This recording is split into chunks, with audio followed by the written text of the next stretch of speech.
the static positions, you'd be walking with them or whatever, but they can also work as static positions for standing Qigong. So there's a whole bunch of different ones depending on which system you do. I'm just going to run through these ones.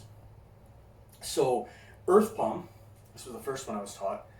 Earth palm, pressing the earth, is like I'm resting my hands on two, say, volleyballs, and I'm pushing them down below the water so that I have a feeling of pressure coming back.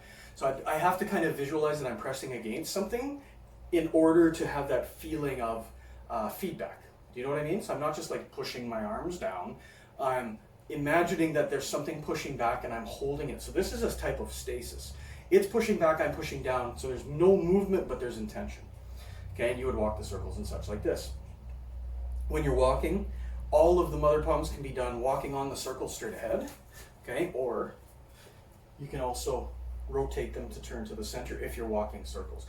When I learned them, I was made to walk lions because I couldn't walk circles and I sucked, but then eventually you start walking circles. So earth palm. Next one I generally do is tiger descends the mountain. So this one is like a drilling power. So it's taking my middle fingers essentially and I'm driving them into something ahead of me. Kind of like if I had a big plate of tofu or something, I could touch the tofu and stick my hands through it.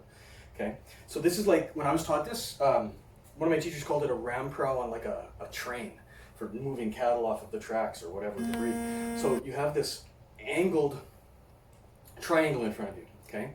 The intention here is to reach through the fingertips and then through the palms and forearms. So what I'm doing is I'm clearing things away from me.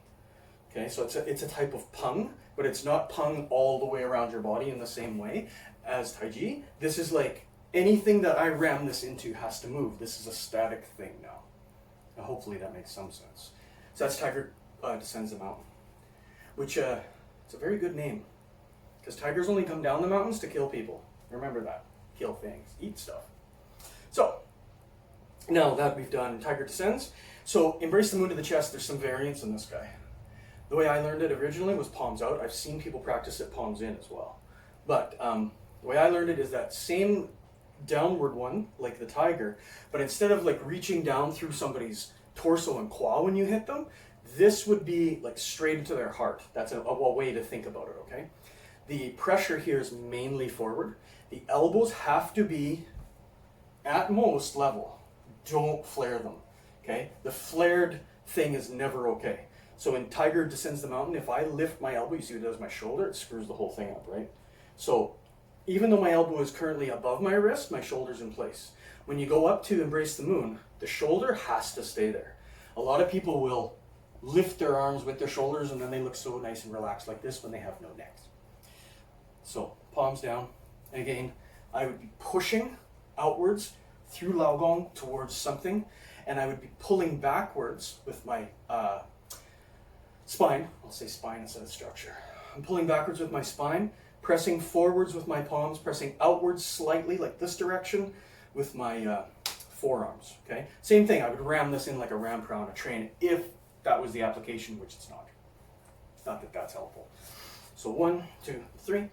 Next one I normally train is this guy. White ape offers the fruit or offers the peach. So this one, serious positive spiral. It's got to come all the way through the core of the body. So what I'm actually doing is I'm taking these two sides of my body as though they were hinged together. It's not a bad way to put it. Like a set of double doors. If this was the hinge and the doors were here, right? So these doors open like this. What I'm doing is I'm closing my front of my body. So when I reach up this way, look at it this way, this is wrong, okay? I'm spiraling from my fingertips and reaching up and going through. Totally dead wrong, because I started here. I have to start everything from my core, so even static positions. So what I'm going to do is I'm going to settle my body into my Bagua, so I'm going into my bare back, setting my tailbone, all that stuff.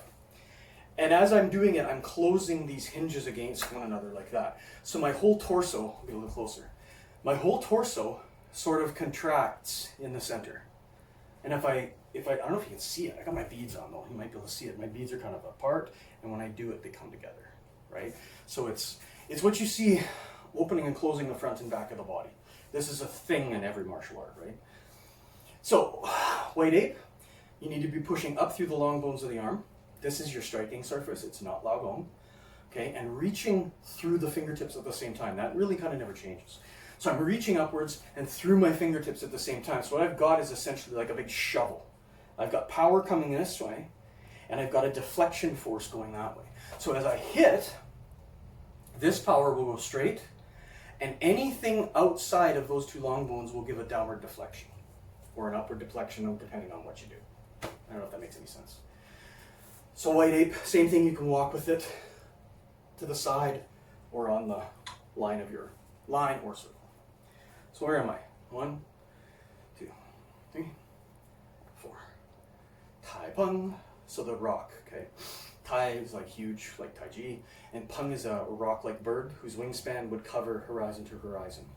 So it's meant to mean big, be big. So when you're doing this one, it's a positive spiral. Your scapula have to pull downwards. You see how I'm pulling my scapula towards my back pockets. As I do that, it'll rotate my shoulder for me, see? That drops my elbow into place. And then I need to carry it forward. So what I'm doing is I'm engaging my flank to reach towards, like my bed's right there. So I'm reaching towards my bed with my flank, and I'm letting it turn as I do it. So now I've got this on one hand, and then I do the same thing there. So I'm in both places at once. So I'm opening the back, right? My back goes into the bear, and I'm still closing the front the same way we just did in white ape, a little tiny bit. My palms are out. My power should be upwards and outwards through the long bones of my arm. Okay, so you're walking like this. Now, that's probably enough actually. So this is a positive spiral coming out of your scapula, basically. Walk in circles. Which one should we do now? Let's do Pierce Heaven and Earth. So Pierce Heaven and Earth, one hand, we'll do my left. My left hand is going to do a positive spiral. So I'm bringing it from here. I'm going to turn dantian to bring it in. I'm going to drop my scapula to start to pick up my arm. And that's going to give me the same thing as white ape, but I'm going to make it a more extreme movement. So I'm going to continue to spiral through it, and I'm reaching through my fingertips to reach to the sky. Pierce earth and heaven, right? So this is piercing heaven. So I'm reaching through my fingertips up above me. So I'm trying to do this, but I don't allow the movement to take place. I'm doing what's called innervation, which is a static posture that has reached its maximum potential but has not yet moved. Now my other hand is the same idea as Tiger Descends the Mountain. It's this movement, but again more extreme. So I'm going to keep my scapula low, and I'm just going to keep rotating. Don't pick up your shoulder. And pierce the ground the same way I was piercing the heaven. Okay? So now this one ends up lined up over each other. They should literally be over each other. This is really important, especially in Chung style I've found, because this is the thinnest movement. In Chung, it's kind of like you have fat and you have thin in Bagua. That's how my words. There's fat Bagua and thin Bagua, right? Chung is a wrestling art, so it's a very fat Bagua, meaning it's like its power is big and it's round and it likes to coil around you and envelop you. And it's like the coils of a huge snake, right? But the Yin Fu Bagua that I practiced really taught me about what thin was, right? Thin yin. So this is about becoming an axle. So Chung Bagua is like becoming a big ball made of goo that you throw on people and smother them with, I guess. And the Yin Fu, the thin Bagua, is like turning yourself into a steel axle that anybody who tries to touch it just turns, right? It just turns and spins, and it's very hard to find because it's so small. This is a way to manifest thin power. What that means is you're reaching through your fingertips, just like I said, right? And you should walk like this for a long time, and I shouldn't tell you the next part, but I'm going to. This is just a external manifestation of what you should actually be doing in your body, which is reaching through your head and down through your tailbone, so that the thinness you're creating is actually inside and then is mirrored outside. You don't create it outside, mirrored inside, but that's how you train, right? Because people suck.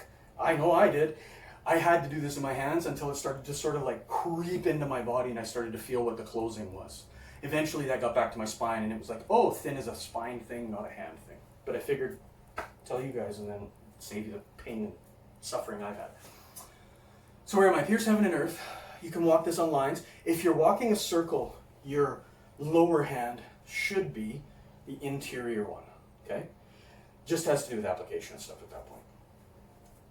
All right, here's heaven and earth. Where am I here? I did 1, 2, 3, 4, 5, 6. Let's do black bear stretches its paws. I learned this from a different Chung teacher actually, and I really like it. It's positive circles, closing and sitting into the bare back, reaching through the long bones of the arms, downwards, okay? So this is, there, you should be able to see it. This is what the posture looks like, okay? So I've got these hands lined over top of each other, right? And it can be on top, it can be underneath, it doesn't really matter, that's an application thing. But so long as these two spirals are running into the same line, okay? If I have them offset, and I have two spiraling lines, I have basically power that's just not focused, right? It's like shooting with a shotgun. Sure, there's pellets moving at high speed, but it's like a whole bunch of little pellets. This is more of a rifle. You want all of the power on one line. So if I'm gonna hit you with this one, I wanna put all of the power of my body here, right? The idea of the second hand can be that I'm using it to engage my flanks and close my body to reach to the exact same space. So even if the front hand hits you and the back one doesn't, all of the engagement in my body is set up for this one to hit you. And if I have my lines clear enough, all of that force will hit out of the front hand, even if the back one did sweet nothing. Drunken does this lots too. I call them supported punches in Drunken, but it's the same idea. It's squeezing two spirals into one space. What else do you need to know about black bear? Make sure your scapulas are down. Make sure you're reaching downwards and outwards towards the center of your circle. This one, I've always trained it on the side. Even in straight lines, I've trained it this way. When you're turning towards a circle, of course, you can make it more extreme. There's a standing set of static postures for Qigong, where you don't walk at all, that also works on this without any movement. That's another topic though. So where are we at now? I think we've got just Green Dragon left maybe. So Green Dragon extends its claws. This one is like the stereotypical I'm walking the circle thing. This is the one that everybody sees, and this one's got to be right. Everything else is built to support this. So my lead hand, we'll talk about it. I'm here, my scapula drops, so I'll make this as huge as I can. My scapula will pull my shoulder. I'll pull my elbow in with this flank. See it? Now I'm going to just reach through my hand, and my index finger points straight up into the air. This is the Chung style dragon palm, it's called. Basically, this is like you're palming a basketball, and it's reasoning. There's lots of reasons actually. There's like good energetic reasons. There's good tendon and fascia linking reasons. There's also good crushing dudes reasons. I mean, when I was first told it's like palming a basketball, I believe it was my brother Kevin who said, or a head. And I thought, oh, that makes sense. And now I want to grab your head when I do Bagua. Kevin's fault. Now, I have a positive spiral running out of that first hand. My rear one is the exact same thing. I'm going to run a positive spiral. But to do this is the hard one. I have to reach my rear hand. So if the camera's in the center of the circle, right? I have to try to reach this hand, this rear hand, to the camera. So when you see people walking like this, if you were to touch them, right? It's hard with martial arts. But if you were to touch somebody like this one should have more power than this one. That's a good way to check and see if somebody's got some stuff or not. Is, you touch in and see what that other hand is up to, because if it's got nothing, they got nothing. So, I want to be reaching, I'll go towards the camera. So I'm gonna drop my scapula, drop my elbow. I'm gonna really engage this flank, and I'm gonna twist my body as much as I can, and I'm gonna put my elbow right against my belly essentially and reach it through like that. Okay? Ooh, baby. This guy does the exact same thing over top. Now, the lineage I follow the most, okay, is from a really great master. And one of the exercises he had for Green Dragon, let's see if I can do it. I haven't warmed up yet. But it's taking this bottom hand and doing all of this reaching to the same level. Oh, Christ, I can't do it today. All the way till you get to there. Okay, until you can walk circles with your Green Dragon looking like this. I can do it once I warm up, but sure as hell not right now. So, positive, positive, and you would walk through, right? So this is the stereotypical Bagua thing. So that should be the static mother palms walking. I don't think I missed anything. I might have. If I did, let me know. I think I did 8 though. 1, 2, 3, 4, 5, 6, 7, 8. Yeah, okay, that's all. Good. Is there anything else I need to mention? I don't think so. Chung style, 8 mother palms. There we go.